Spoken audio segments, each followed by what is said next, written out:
ప్రభునందు ప్రియమైన దేవుని బిడ్డలారా, మీరంతా ఎలా ఉన్నారు? మీరు రోజు వాక్యం చదువుతూ ప్రార్థన చేసుకుంటూ ఆత్మీయంగా బలపడుతున్నారని ఆశిస్తున్నాను. ఈరోజు దేవుడు మనకిస్తున్న వాగ్దానం యోహాను సువార్త 13వ అధ్యాయం 34వ వచనము.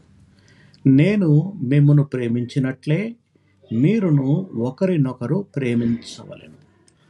ప్రభునందు ప్రియమైన వారలారా, మన ప్రభు అయిన యేసుక్రీస్తు ఇచ్చిన అతి ముఖ్యమైన ఆజ్ఞ ఏదన్నా ఉందంటే ఇది ప్రేమ ఆజ్ఞ అనుకోవచ్చు. యోహాను సువార్తలో ఆయన చాలా స్పష్టంగా చెప్తున్నారు, నేను మిమ్మును ప్రేమించినట్లే మీరును ఒకరినొకరు ప్రేమించుకొనవలెను. ఇది యేసు ప్రభు వారు మన మీద చూపిన ప్రేమకు సాక్ష్యంగా ఉంది. ఆయన మనల్ని నిస్వార్థంగా పరిపూర్ణంగా ప్రేమించాడు. ఎంతగా ప్రేమించాడంటే ఆయన తన జీవితం మన కొరకు అర్పించాడు. మన కొరకు, మన పాపాల కొరకు ఆయన ప్రాణాన్ని మనకి పణంగా పెట్టాడు. ఆయన ప్రేమలో ఎటువంటి స్వార్థం లేదు, ఎటువంటి అడ్డంకి లేదు. మనం చూపవలసిన ప్రేమ కూడా అటువంటిదే.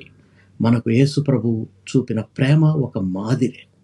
మనం కూడా ఒకరినొకళ్ళు క్షమించుకోవడం అలవాటు చేసుకోవాలి. స్వార్థం లేకుండా సహాయం చేయాలి. మన బలహీనతలను దాచిపెట్టకుండా ఒకరినొకరు నిలబెట్టుకోవాలి. మన మధ్య ప్రేమ ఉంటే ప్రపంచం మనల్ని క్రీస్తు శిష్యులుగా గుర్తిస్తుంది. ప్రేమ లేని సంఘం వెలుగు లేని దీపం లాంటిది. ప్రేమ లేని హృదయం ఆరిపోయిన దీపం లాంటిది. ప్రార్థన చేసుకుందాం.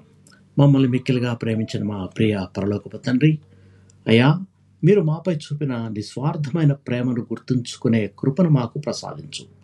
మేము కూడా ఒకరినొకరు పరస్పరం క్షమించుకుంటూ, ప్రోత్సహించుకుంటూ, మీరిచ్చిన ఆజ్ఞ ప్రకారం ప్రేమించడానికి మాకు తగిన శక్తిని అనుగ్రహించమని మా ప్రభును రక్షకుడైన యేసుక్రీస్తు పరిశుద్ధ నామంలో ప్రార్థించి వేడుకొనుచున్నాము తండ్రి. ఆమేన్. మీకెవరికైనా ప్రార్థన అవసరత ఉంటే నా వాట్సాప్ నెంబర్కి మీరు మెసేజ్ చేయండి.